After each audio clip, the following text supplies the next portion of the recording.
Shri Swami Samarth Maharaj of Akkalkot. Shri Swami Samarth Maharaj की जय। श्री गुरुदेव दत्त। श्री गणेशाय नमः। श्री सरस्वत्यै नमः। श्री गुरुभ्यो नमः। Chapter 3 Mysterious Origin of Shri Swami Samarth Part 3. Swami Samarth disappeared from Lake Narayan to emerge in Dwarkapuri. Bhuryabhuv, who was pining for the darshan of Guru Dattatreya, met him there.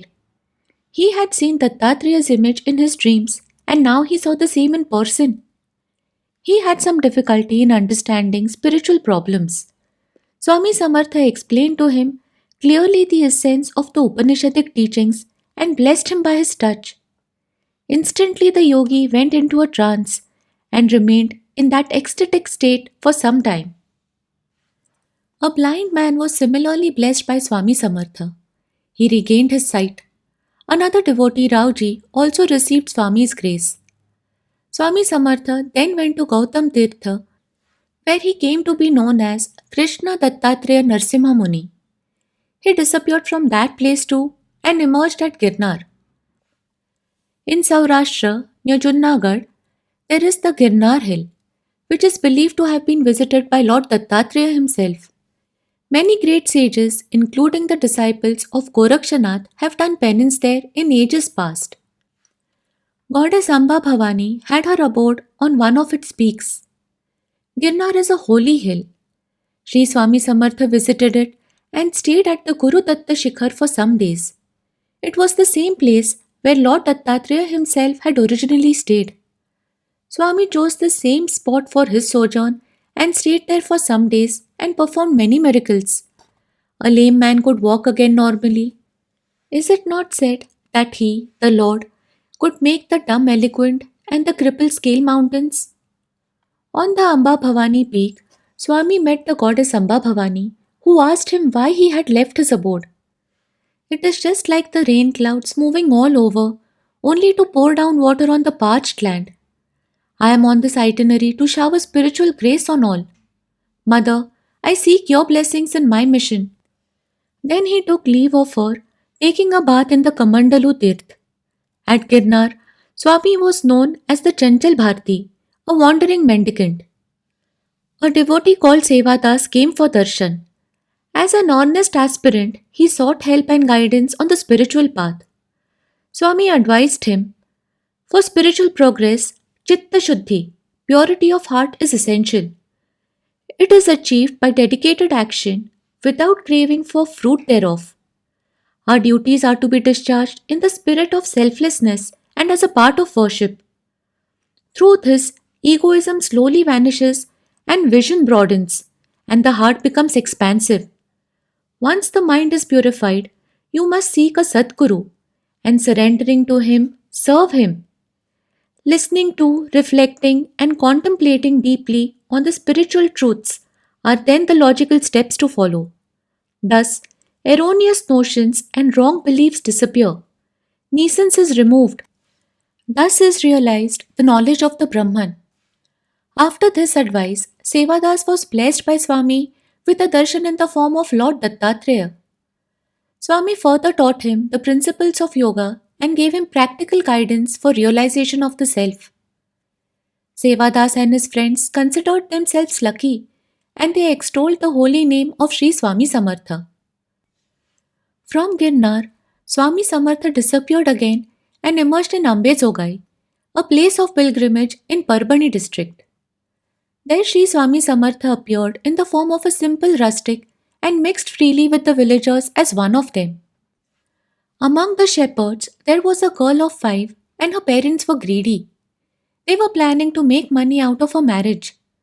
The girl felt deep devotion towards Swami, who blessed her, admonished the parents, and made them give up their evil scheme.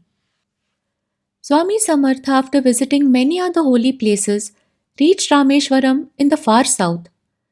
Here he performed various leelas, relieving the worries of people, helping the distressed, and blessing all those who sought his darshan. Swami used to sit beneath a tree in a state of trance, without caring for food, clothes, or shelter. A clerk working in the office of the temple, watching him so utterly lost to the world, realized that he must be a Mahapurush and pressed food on him. People started coming for darshan in large numbers. The clerk was in due course blessed with a son by Swami's grace. Near the Rameshwaram temple, there is a lake known as Koti Tirth. A bath in the waters of Koti Tirth is believed to be sanctifying. It is a very holy place visited by thousands of pilgrims from all parts of the country. The priests there, however, would behave greedily. They would harass the pilgrims, demand money, and thereby were defiling the very sanctity of the place. Swami decided to rectify this. He himself went there one day for a bath when the priest demanded dakshina, which Swami refused, as he had no money at all. He pleaded with them that non payment of dakshina should not be a bar for anyone from taking a bath in the God provided waters.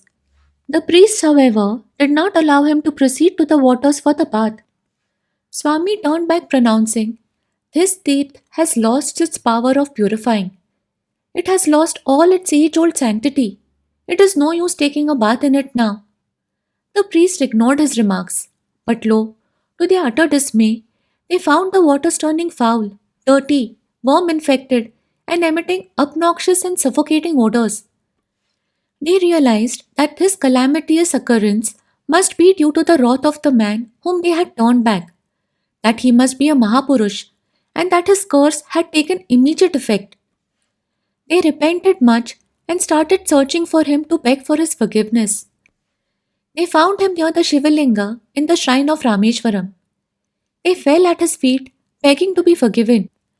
The ever compassionate Swami forgave them and reminded them of their holy responsibility to the pilgrims, which they must discharge with all devotion and dedication, and without the consideration of money. He forgave and blessed them, and retrieved the sanctity of the waters, and they regained their original purity. After his visit to Rameshwaram, Swami then went to Kanchi near Chennai.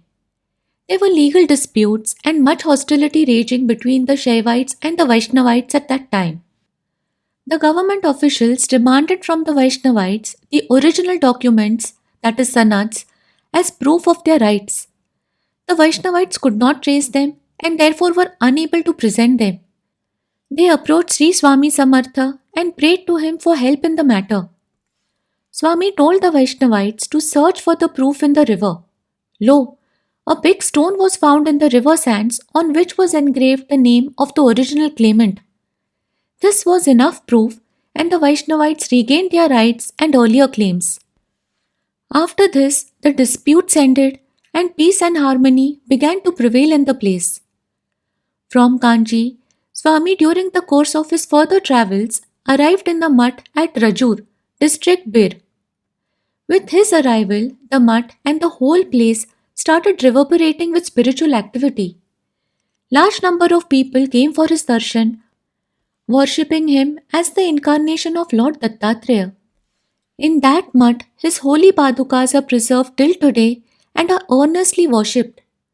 As usual, from Rajur too, Swami disappeared suddenly and appeared on the banks of the Bhima river near Pandharpur. The river was in high floods at that time, but the floods were no deterrent to him. He was seen reaching Pandharpur, walking with his sandals on the waves of the raging flood waters. Seeing this, the people of Pandharpur started extolling him. Thus, the first phase of Swami Samartha's Leela avatar came to an end. The miracles performed by him were meant for a purpose and not for display. It was the nature of an announcement of the descent of the supreme power on earth, so that people would become aware and seek and avail the benefits from his grace. With this, we complete chapter 3. Shri Swami Rajarpanamastu Shubham Bhavatu Shri Rastu.